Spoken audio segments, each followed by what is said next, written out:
Très bien, monsieur Lewis. Avant de prendre votre déposition, je vais vous poser 2-3 questions pour établir votre profil. Vous savez, j'ai des droits. Vous voulez un caramel? Non, merci, ça va bientôt faire plus de 24 heures que je suis ici. Je vous pose 2-3 questions. Après, promis, vous serez libre. Date de naissance. 13 mars 1989. Profession. Courtier en assurance. Êtes-vous marié? Non. Avez-vous des enfants? Non. Est-ce dû à un problème de stérilité? Non. Je dis pas ça contre vous, hein.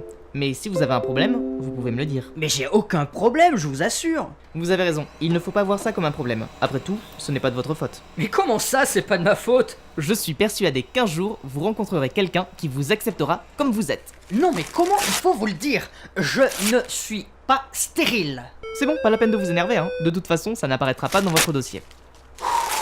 Reste calme, Lewis, tu ne veux pas l'encastrer sur la table. Reste calme.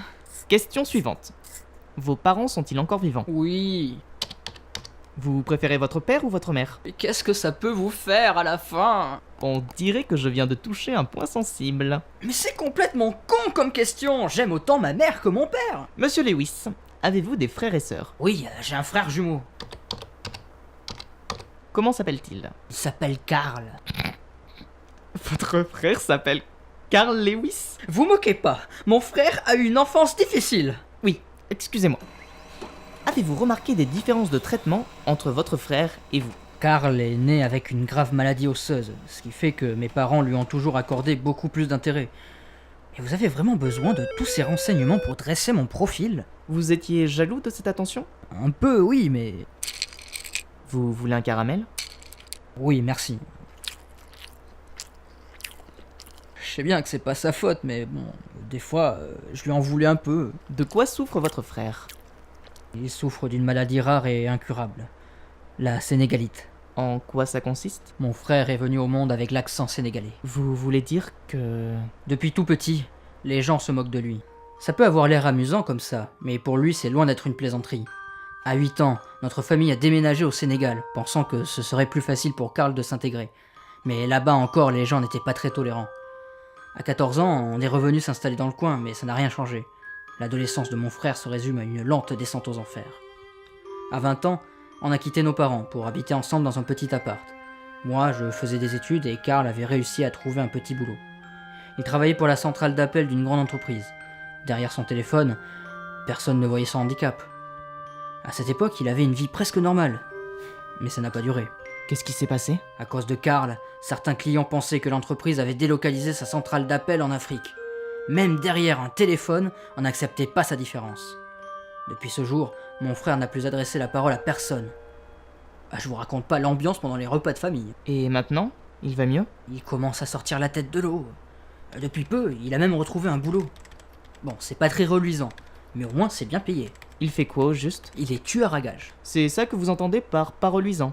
Il a eu une enfance difficile. Mais attendez, c'est lui le serial killer que tout le monde recherche? Non, enfin si on le paye pour le faire. Mais bon, c'est pas vraiment de sa faute. Votre frère tue des gens, sinon à part ça, tout va bien. Il a eu une enfance difficile. Bien, je vais vous ramener dans votre cellule, et cette fois, vous l'avez pas volé.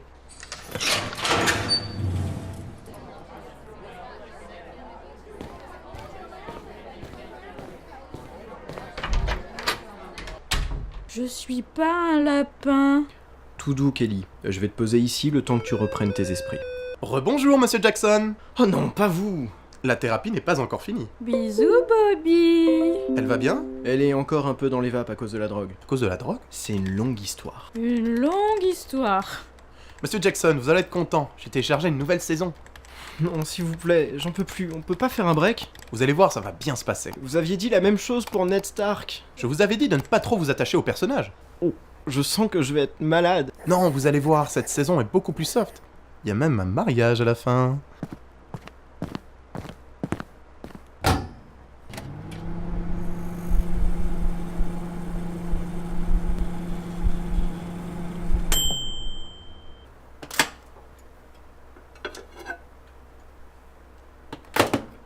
Hola Kelly. ¿Te gusta la quichosonión? Tu sais, Kelly, ça fait un petit moment que je t'observais. Je dois avouer que tu ne me laisses pas indifférent. Ça te plairait de jouer dans ma pièce? J'ai écrit un rôle spécialement pour toi. J'espère que tu aimes les marionnettes. Moi, je les aime en chair, pas en tissu. Mais rassure-toi, je ne vais pas te faire de mal. Enfin, pas avant le 2e acte. Je t'ai amené ton costume. Ça te dit de l'essayer? Oh, j'entendais pas. Enfile cette cape, je vais me cacher dessous. Alors, qu'est-ce que je vais prendre? Oh, un petit déca, pourquoi pas. Oh, Inspecteur Kelly, sympa votre nouvelle cape. Et je voulais m'excuser de vous avoir oublié à la laverie. J'espère que vous m'en voulez pas. Je comprends très bien que vous n'ayez plus envie de me parler, mais si je peux faire quoi que ce soit pour me faire pardonner... Achète-moi un ficus. Un ficus? Oui, un ficus. Faut pas manger le ficus.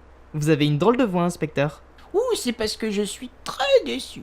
Oui, je suis désolé. Bon, il vient ce ficus. Oh, de la quiche, je peux en prendre? Mon ficus, mon ficus. Oui, bon, ça va, j'y vais.